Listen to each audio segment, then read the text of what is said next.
आणि या पत्रकार संघाचे सर्व सन्माननीय सदस्य, इथं उपस्थित सर्व सन्माननीय पत्रकार बंधूंनो आणि भगिनींनो, आज दर्पण दिन 6 जानेवारीला आपण बाळशास्त्रींच्या जयंतीच्या निमित्तानं हा दर्पण दिन साजरा करतो. प्रास्ताविक करत असताना आमचे मित्र रामदाजींनी काही वस्तुस्थिती इथं मांडली, पण त्याच्या पलीकडं आजचा एक असा दिवस असा असतो, 365 दिवसापैकी 364 दिवस हे पत्रकारांचे असतात. आणि दर्पण दिन आमच्यासारखा सामाजिक आणि राजकारणात काम करण्यासाठी करणाऱ्या व्यक्तीचा असतो. कारण तुम्ही आम्हाला बोलवता, 364 दिवस तुम्ही आम्हाला बोलवत नाहीत, पण जे काय ठोकायचे ते ठोकून काढता. एक दिवस आम्हाला बोलता येतो आणि तोही दर्पण दिन. आम्ही काही पत्रकारांच्या समोर किंवा पत्रकारांपेक्षा हुशार आहोत असं नाही. माझा म्हणण्याचा उद्देश एवढाच आहे की 364 दिवस तुम्ही आम्हाला आरसा दाखवता आणि 6 तारखेला बाळशास्त्रीच्या जयंतीच्या निमित्तानं दर्पण दिनाच्या दिवशी आम्ही तुम्हाला आरसा दाखवतो. याच्या पलीकडे दुसरं काही मला म्हणायचं नाही.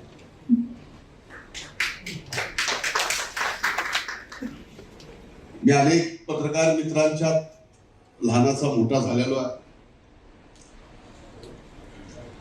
दिल्लीपासून मुंबईपासून अनेक पत्रकार मित्रांच्या सोबत मी राहिलेलो आहे. एक काळ पत्रकारांचा फार वेगळा होता. आता पत्रकारांचा त्या बाबतीतला आता एक घरागणीश एक पत्रकार आहे. आता घरागणीश म्हणण्यापेक्षा मोबाईल हाय त्याच्या गणित एक पत्रकार, म्हणजे ज्याच्याकडे मोबाईल आहे तो व्यक्त होतो. म्हणजे व्यक्त होण्याची आणि कुठल्याही व्यक्तीला एखादा विषय मांडायचा, मग तो सामाजिक असेल, राजकीय असेल, विदेश नीतीवर असेल, आणखीन कुठल्या गोष्टीवर असेल.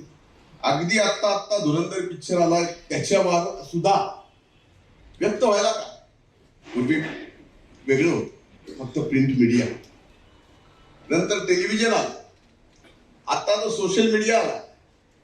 आणि या सगळ्या परिस्थितीमध्ये आज आपण जे पत्रकार आहोत सर्वच, म्हणजे सर्वच क्षेत्रातले, मी म्हणत नाही की इलेक्ट्रॉनिक मीडिया आला त्याच्यात प्रिंट मीडिया आला, सगळ्यांसमोर हे आव्हान आहे. आणि त्या आव्हान आता कुठं आपल्याला घेऊन जात आहे. बातमी साधी सरळ सोपी असते, पण ती वाचली पाहिजे, कारण त्याचे व्ह्यूअर्स वाढले पाहिजे. त्याच्यासाठी त्याला बोल्ड केलं,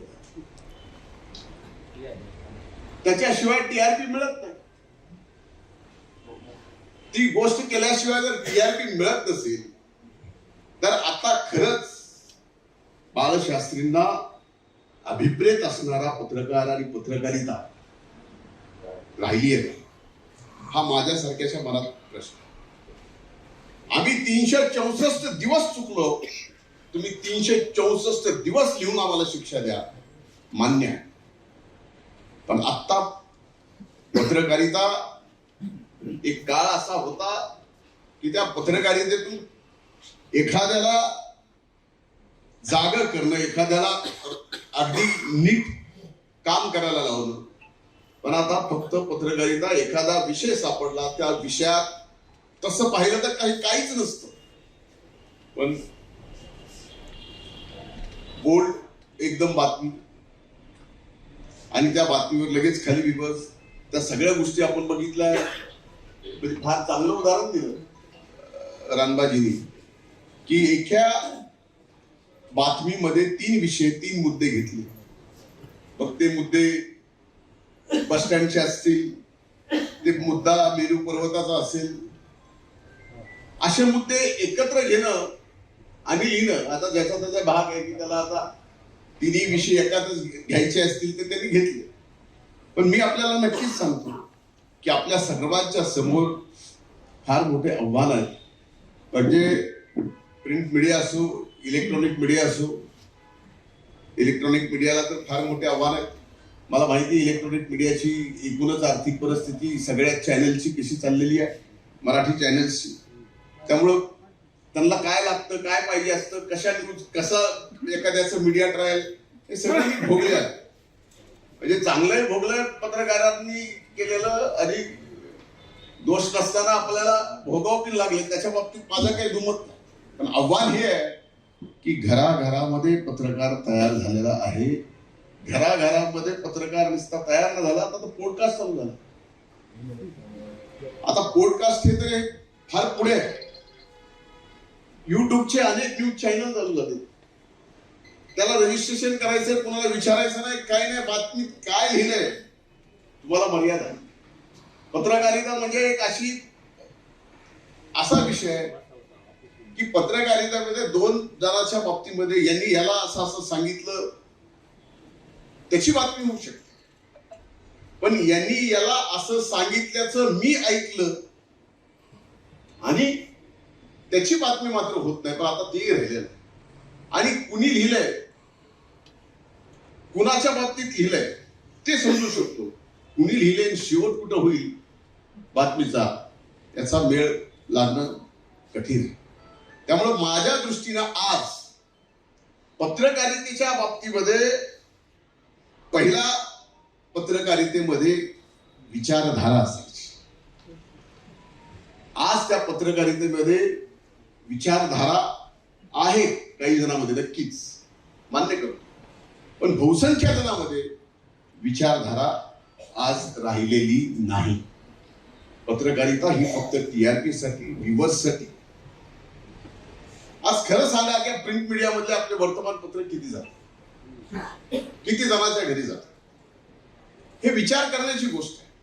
म्हणून मला आज काही जास्त बोलायचं नाही. पण आपल्या समोरची आव्हानं मी तुम्हाला सांगितली आहेत. ही आव्हानं पेलत असताना आपल्याला सुद्धा वेगवेगळ्या पद्धतीनं फार मोठं चांगलं काम करावं लागेल. कारण शेवटी आपण या लोकशाहीचा 4था स्तंभ आहे. आणि लोकशाहीच्या 4थ्या स्तंभाचं फार मोठं योगदान जगातल्या सगळ्यात मोठ्या आपल्या या देशाच्या लोकशाहीमध्ये राहिलेलं आहे. आणि भविष्यात सुद्धा ते आपल्या सर्वांच्या वतीनं ते योगदान राहावं, हीच मी आपल्या सर्वांच्या समोर विनंती करतो. आज जयंतीच्या निमित्तानं बाळशास्त्रीजींच्या विचारांना नतमस्तक होतो, थांबतो. मला आणखीन काही कार्यक्रम असल्यामुळं आपल्या सर्वांची क्षमा मागून मी इथून जातोय. परवानगी मिळाली, अंदाजी मिळाली असं समजून मी जरा काही कार्यक्रमाला जायचं आहे, म्हणून मी क्षमा मागतो. धारूरकर सर सगळे